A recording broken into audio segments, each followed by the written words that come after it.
আসসালামু আলাইকুম। আশা করি সবাই ভালো আছেন। দেখুন, আমার বাবা এসেছে দেশের থেকে।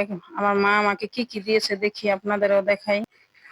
১ম এ দেখা যাচ্ছে এক ফেনা কলা, গাছের কলা তো তাই মনে হয় মা দিয়েছে। দেখুন, দুধ যেহেতু ঢাকা থাকি, যতবারই আমার বাবা আসে গ্রাম থেকে দুধটা দেওয়া হয় বিশেষ করে। কারণ ঢাকা তো আমরা খাঁটি দুধটা পাই না। তার জন্য আমার সানি খুব পছন্দ করে, তাই আমার মা সবসময় দুধটাই বেশি করে দিয়ে দেয়। আর দেখুন আমাদের গাছের পেঁপে, আগের ভিডিওতে আপনাদের দেখাইছি আমাদের গাছটা, আমি যখন গ্রামে গিয়েছিলাম সেই গাছের এই পেঁপে দেখুন।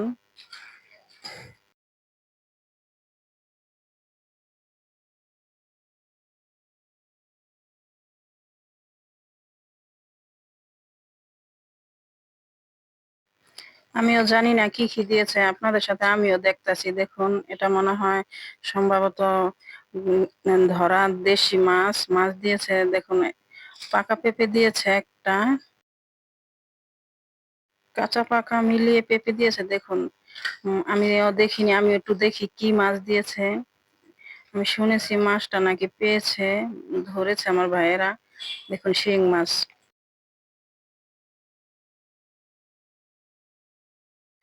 আমার বাবা সব সময় আসে, আইসা একবেলা আমার হাতে ভাত খেয়ে আবার বিকালে চলে যায়, যেহেতু আমার বাবা ঢাকা থাকে। দেখুন, আমি ভাত বেড়ে দিচ্ছি, আমার দুই বাবাকে আমি ভাত বেড়ে দিচ্ছি, আমার সানিও ভাত খাচ্ছে।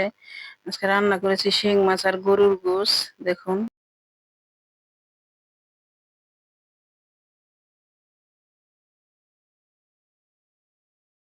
কতদিন ধরে তো আমাদের সবাই আমরা অসুস্থ ছিলাম অনেকদিন। আবার হসপিটালে আমার শ্বশুরের জন্য দৌড়াদৌড়ি করতেছি, তার জন্য বেশি কিছু রান্না করতে পারিনি। দেখুন, আমার বাবা আবার গরুর গোশটাই বেশি পছন্দ করে, তাই গরুর গোশ আর শিং মাছটা রান্না করেছি। দেখুন, আমার ছেলে আবার ডিম ভাজতাছে, ওই আবার এভাবে ম্যাগি মসলা দিয়ে পেঁয়াজ দিয়ে ডিমটা ভাজে, খুব ভালোই লাগে। ওই নিজে নিজেই করে।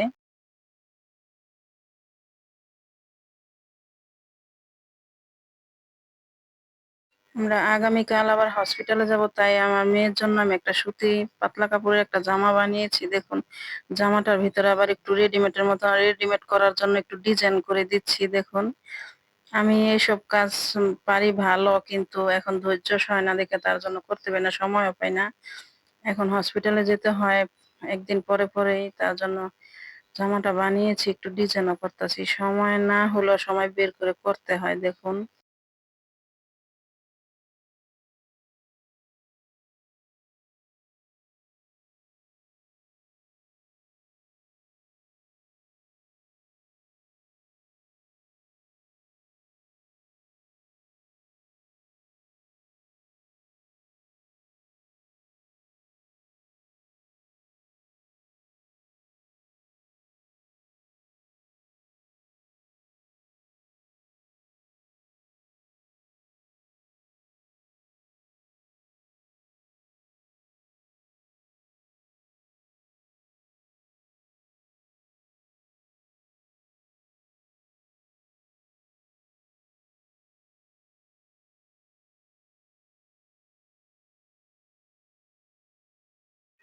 অনেকদিন আগে এই পুঁতিগুলি এনেছিলাম, রেখে দিয়েছি। দেখি এখন আজকে একটু কাজে লাগতাছে, যেমনই দেখা যাক।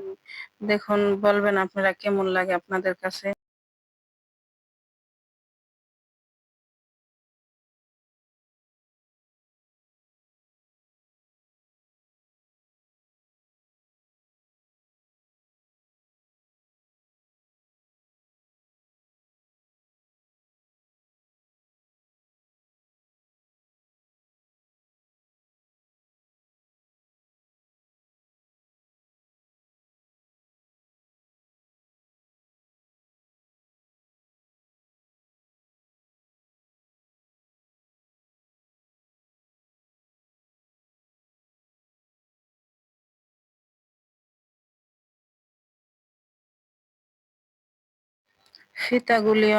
ফিতাগুলির ভিতরে একটা করে পুঁতি দিয়ে দিচ্ছি। ফিতাগুলি আমি একটু আটকিয়ে দিব, আটকে না দিলে ফিতাগুলি করে থাকে, ভালো দেখা যায় না।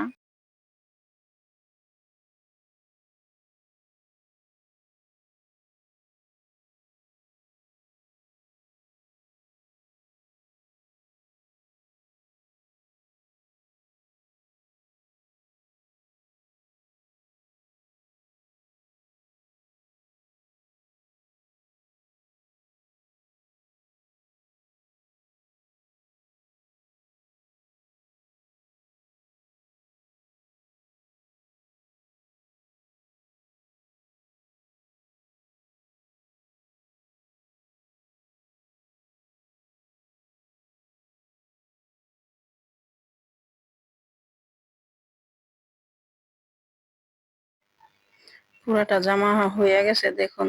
এখন জামাটা কেমন লাগে আপনাদের কাছে? আমার কাছে ভালোই লাগতেছে না। এখন আপনাদের কাছে কেমন লাগে আমি জানি না, আশা করি ভালো লাগবে। যেহেতু ফ্লেক্সিবল কাপড়, তো পাতলা কাপড় গরমের ভিতরে আরামদায়ক, ভালোই লাগবে। ধন্যবাদ সবাইকে আমাদের ভিডিওটি দেখার জন্য।